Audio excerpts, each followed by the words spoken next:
My name is Emily Parker, and for the longest time, I believed I knew what I wanted in life, what I deserved, and what kind of man could make me happy. But sometimes, life has a way of teaching you that what you think you want may not be what you truly need. My story begins in the small but bustling city of Austin, Texas, where I lived with my husband, Daniel Parker. Daniel wasn't the type of man people wrote fairy tales about.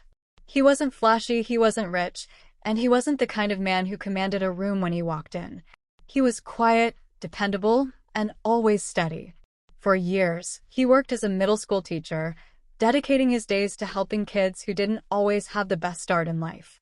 He wasn't the ambitious go-getter type who dreamed of building an empire or climbing the corporate ladder. Instead, his dream was simple: a modest house, a family, and evenings spent together in peace. At first, I thought that was enough. When we met at the University of Texas, I was drawn to his kindness, the way he treated people with respect, and his calmness that steadied my often chaotic personality. We dated for 2 years, then got married in a small church wedding surrounded by friends and family. Everyone told me how lucky I was to have found a man like Daniel, someone loyal, caring, and grounded. But as the years went by, something inside me started to change. I worked in marketing for a growing tech company in Austin. The office culture was competitive, fast-paced, and full of people constantly striving for more money, more recognition, more excitement. I found myself surrounded by men who seemed larger than life, men who dressed sharp, spoke with confidence, and carried themselves with ambition. When I compared Daniel to them, he seemed small. Too small. One evening, I came home after a long day at work.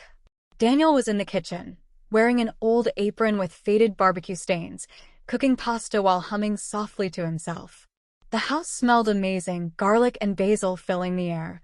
But instead of appreciating the moment, I felt restless, irritated even. "Hey, you're home," he said with a smile, walking over to kiss me on the cheek. "Dinner's almost ready. How was work?" "Fine," I muttered, tossing my purse onto the couch. As we sat down to eat, he asked me about my day, listened intently, and shared stories about his students.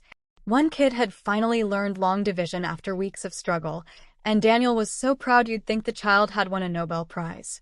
He laughed warmly as he told the story, and I forced a smile. But deep down, I couldn't stop thinking, this is it? This is the man I married? It wasn't that Daniel was a bad husband. Far from it. He never forgot our anniversary, always left little notes in my bag before work, and never raised his voice in anger. But he wasn't exciting. He didn't dream of vacations to Paris or starting a business or buying a big house in the fancy neighborhoods my coworkers bragged about. He was content, too content, and his lack of ambition made me restless. The breaking point came one Friday night. We had been invited to a work party at one of my coworkers' lofts downtown. The place was buzzing with music, laughter, and expensive wine. My boss introduced me to a potential client, a sleek, confident man in a tailored suit. Daniel stood quietly by my side, smiling politely but clearly uncomfortable in the flashy environment. Later, when we got home, I snapped. "Daniel," I said, pacing the living room, "do you ever want more out of life?" He looked at me confused. "What do you mean?" "I mean, don't you ever dream of doing something bigger? Moving up in the world? You're 35 and still teaching middle school. Don't you ever want to be more?" He set down his keys and sighed. "Emily, I love teaching. It makes me happy. It might not pay much, but I know I'm making a difference. Isn't that enough?" And then, in my frustration, I said the words that would change everything. "You'll never be the man I need, Daniel." The words hung in the air like a slap. His eyes softened, not with anger, but with something worse, sadness. And then, to my surprise, he smiled. Not a bitter smile, not a sarcastic one, but a gentle, almost resigned smile. "I see," he said quietly. Without another word, he went to the bedroom, pulled out a suitcase, and began packing. I stood frozen, my chest tight, watching as he folded his clothes neatly, zipped the suitcase, and walked past me. "Daniel, wait, I didn't mean." But he stopped me with a calm shake of his head. "Emily, you meant it. And that's okay. You deserve to find whatever it is you're looking for. But I won't stay where I'm not enough." And just like that, he walked out the door. At first, I felt victorious. I told myself I was finally free to find the kind of man I deserved, someone ambitious, successful, and larger than life. For the next year, I threw myself into work, parties, and dating men who looked impressive on the outside. I went on expensive dinners, traveled to Miami for a weekend getaway, and even dated a wealthy entrepreneur who promised me the world. But none of them were Daniel.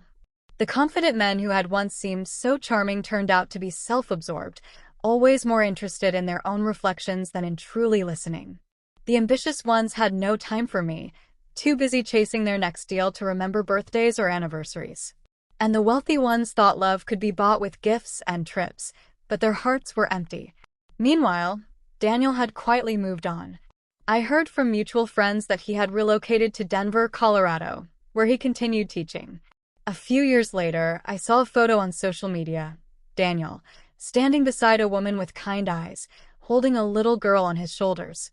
They looked happy, genuinely happy, the kind of happiness I had once had and thrown away. That night, I sat alone in my apartment, staring at the picture until tears blurred my vision. I thought back to the evenings he cooked for me, the little notes he left in my bag, the way he always asked about my day. I had mistaken his steadiness for weakness, his contentment for lack of ambition. But now I realized, Daniel had always known who he was and what mattered most. He didn't need wealth or power to feel fulfilled. He needed love, family, and purpose. And I had told him he'd never be the man I needed. The truth was, he had been more than enough all along. Today, I live with that regret. I never remarried, and though I built a successful career, my home is quiet and empty. I often think about what life would have been if I had appreciated Daniel instead of chasing illusions. My story isn't about a villain or a hero. It's about choices. Choices made in moments of restlessness that can change the course of a life forever. So if you're listening, take this as a lesson. Sometimes, the person who seems too simple, too ordinary, or not ambitious enough is exactly the one who can give you the life you'll one day realize you always wanted.